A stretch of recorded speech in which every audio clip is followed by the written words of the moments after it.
মানে অভিভাবকহীন হয়ে পড়ছি। অর্থাৎ যদি আমি একটা কবিতার লাইন বলি, সেটা হচ্ছে যে কতটা কাছের হলে সে আমাকে তুমি বলে ডাকে। এই যে তুমি বলে ডাকা মানুষের সংখ্যাগুলো কিন্তু আমরা মানে প্রতিনিয়ত মানে হারিয়ে ফেলছি।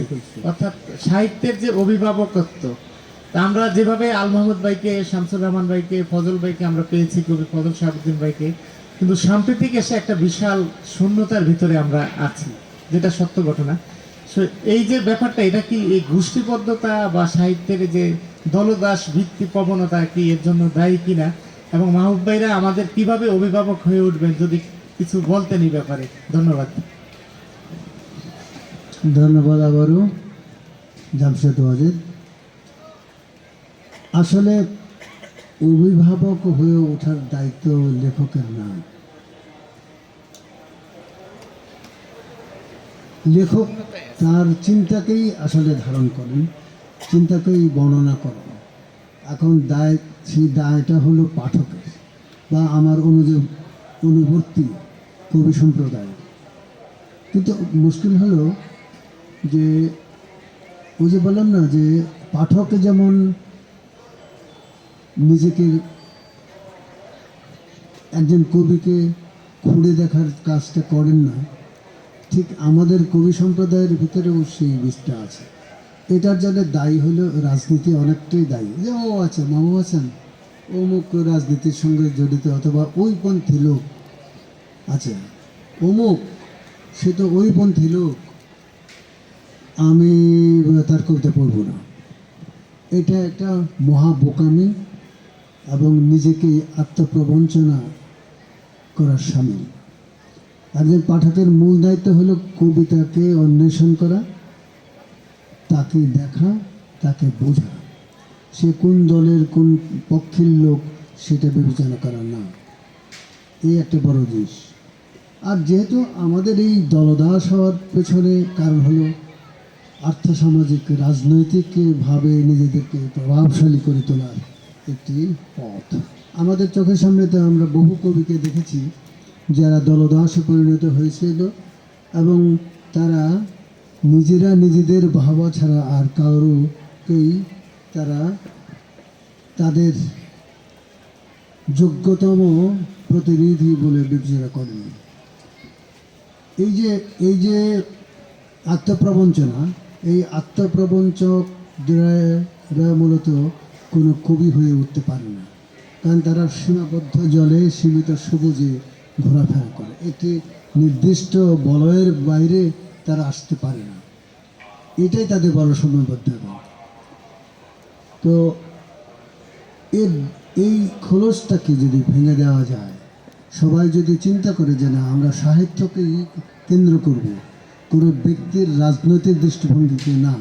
যেমন আল মাহমুদ সম্পর্কে যে হুমায়ুন আজাদ বলছে, না না না, সে তো মানে ইয়েদের সঙ্গে, রাজাকারদের সঙ্গে আছে, তার কবিতা আধুনিক যে এইটা সংকলনটা করেছিলেন সেখানে তিনি নেননি। এর মতো বোকামি, গাধামো হুমায়ুন আজাদের মতো লোকের জন্যে খুবই খারাপ। তার উচিত ছিল সমকালকে আল মাহমুদ কীভাবে ধারণ করেছে সেটাকে বর্ণনা করা, সেটাকে গ্রহণ করা। আমি সব কিছু করেছি বা আমরাই করেছি, এটা ঠিক না। আমি এবং আমরার বাইরেও যে বহু লোক, বহু বহু লেখক আছেন, চিন্তাশীল লেখক আছে, হ্যাঁ, চিন্তার নতুন নতুন পরিপ্রেক্ষিত আমরা অর্জন করেছি, সেগুলোকে দেখতে হবে, বুঝতে হবে। আজকের তরুণ কবিরা যা লিখছেন, আমরা অনেকেই নাক শিখতে যে এই তরুণরা কী লিখছে, এদের ছন্দ নেই, এদের অমুকটা নেই, এদের তমুকটা নেই, এর অ্যালেগরি নাই, এর এরকম নাই, চিত্রকল্প নাই, সব কিছুই আছে। আপনাকে আগে মানসিকভাবে প্রস্তুত নিতে হবে যে হ্যাঁ, আমি যা পড়ছি এখানে সেই চিত্রকল্পগুলো আছে কি নেই সেটাকে আগে দেখতে হবে, অ্যালেগরি আছে কি না দেখতে হবে, উপমাগুলো ঠিক মতো হচ্ছে কিনা, সেটা শ্লেষগুলো আছে কিনা, তাই না? এগুলো না দেখে না বুঝে বলে দিই আমরা যে না না না, ও কী লেখক হবে, ওর তো পড়াশোনাই নেই। এইগুলো ঠিক না। আগে আপনাকে যেতে হবে ভেতর দিয়ে, তারপরে আপনাকে ঘুরে দেখতে হবে, বুঝতে হবে যে হ্যাঁ, কি নেই আর কি আছে। যা নেই সেটা যদি বলতে চান তো বলতে পারেন, কিন্তু যা আছে তাকে আপনাকে তুলে ধরা উচিত এবং বলা উচিত যে তোমার এই যে সম্পদ আছে, এই সম্পদগুলো নিয়ে তুমি নতুন করে ভাবো, তাই না?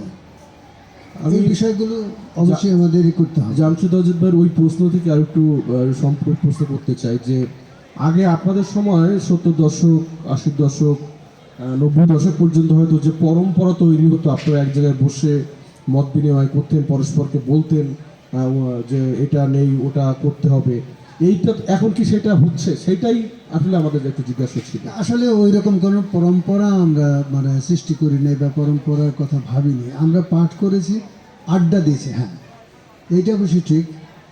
শহীদ কাদরীর সঙ্গে আমরা আড্ডা দিয়েছি, ফজল শাহাবুদ্দিনের সঙ্গে আড্ডা দিয়েছি। আল মাহমুদ তো ঘরের লোক, আড্ডার ভিতর দিয়ে আমরা তাকে জেনেছি।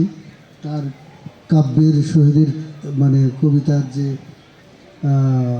বাস্তবতা এবং পরাবাস্তবতা, এইগুলোকে আমরা চেখে দেখেছি এবং কোনটা পরাবাস্তবতার, কোনটা বাস্তবতা, কোনটা চিত্রকল্প বা কোনটা চিত্র, এই যে পার্থক্য, এটা কিন্তু পাঠ করতে করতে আমরা শিখেছি।